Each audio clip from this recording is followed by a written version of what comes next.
અમદાવાદના નારણપુરા વિસ્તારમાં વિજયનગર પાસે આગ ફાટી નીકળી અને એની પાછળનું કારણ હતું મુખ્ય રસ્તા પર એ ગેસનું કામકાજ ચાલી રહ્યું હતું.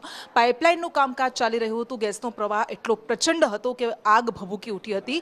આ દ્રશ્યો આપને બતાવી રહ્યા છે. અમદાવાદના નારણપુરા વિસ્તારના આ દ્રશ્યો છે કે જ્યાં ખોદકામ દરમિયાન ગેસ લાઇનમાં ભંગાણ સર્જાતા આગ ભભૂકી ઉઠી હતી.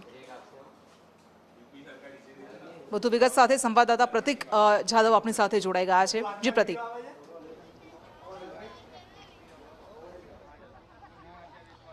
કૃષ્ણા નારણપુરા વિસ્તારની ઘટના છે. ધરતી વિકાસ હોલ પાસે આ રિદ્ધિ વિનાયક ટાવર આવેલો છે કે જ્યાં આગળ ખોદકામ દરમિયાન અદાણીની જે ગેસ લાઇન છે તેમાં લીકેજ સર્જાયું હતું અને લીકેજ સાથે જ ફાયરની ઘટના બની હતી. રોડ ઉપર આગની જ્વાળાઓ દેખાઈ હતી, જેના કારણે આસપાસના સ્થાનિકો છે તે હેરાન પરેશાન થઈ ગયા હતા. મહત્વનું છે કે આ જે ઘટના છે તે ઘટનાની જાણ ફાયર બ્રિગેડને કર્યા બાદ તુરંત જ ફાયર બ્રિગેડનો કાફલો ઘટના સ્થળે પહોંચ્યો હતો અને આગને કાબૂમાં લીધી હતી. આપણી સાથે કેટલાક સ્થાનિકો છે તેમની સાથે વાત કરશું.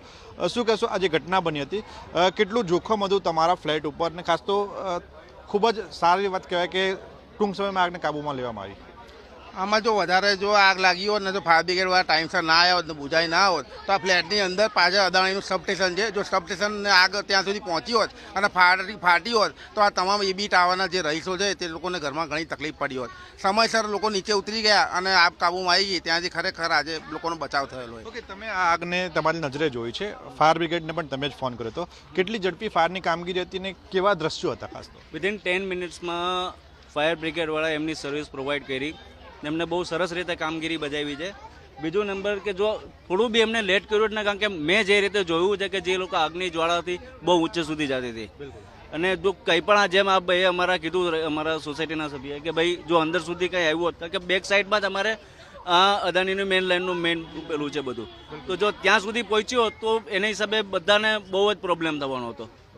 ખાસ તો ખોદકામ કરતી વખતે આ ઘટના બની હતી, તો ખોદકામ કરતી વખતે શું ધ્યાનમાં રાખવું જોઈએ? કારણ કે આવા જો ખોદકામ બેદરકારીપૂર્વક થાય તો લોકોના જીવ પણ જોખમમાં મુકાઈ શકે છે. ફર્સ્ટ ઓફ ઓલ તો આમાં જો ખોદકામ કરતી વખતે એમને એટલી તો અહીંયા નોલેજ હોવું જોઈએ કે અહીંયા અદાણીની પાઇપલાઇન છે, કારણ કે એ લોકો પાસે કોઈ કોર્પોરેશન પાસે કોઈ નકશો કે કંઈક તો વિગત એવી હશે કે આ ખોદકામ કરતાં પહેલાં એ લોકો ધ્યાન રાખવું જોઈએ. તો એ લોકો સીધું ખોદકામ કર્યું અને અદાણી અંદર ગેસ લાઇન હતી અને એ લીકેજ થઈ, એના લીધે આ જ્વાળા ફાટી. જો એ ટાઈમે આ ધ્યાન ના આપ્યો હોત, કદાચ એમના કારીગરો મજૂરો હતા એ લોકો બી દાઝી ગયા હોત. એટલે આ ખરેખર ધ્યાન તો એ લોકોએ કોર્પોરેશનવાળાએ રાખવું જ જોઈએ પહેલાં, કે કોઈ બી વસ્તુ જગ્યાએ ખોદકામ કરતાં પહેલાં ત્યાંથી કોઈ લાઈન પસાર થાય છે કે કોઈ અહીંયા ભયજનક કઈ પરિસ્થિતિ છે એ ધ્યાન રાખ્યા વગર ખોદકામ ના કરવું જોઈએ. ઓકે, તમે શું કહેશો?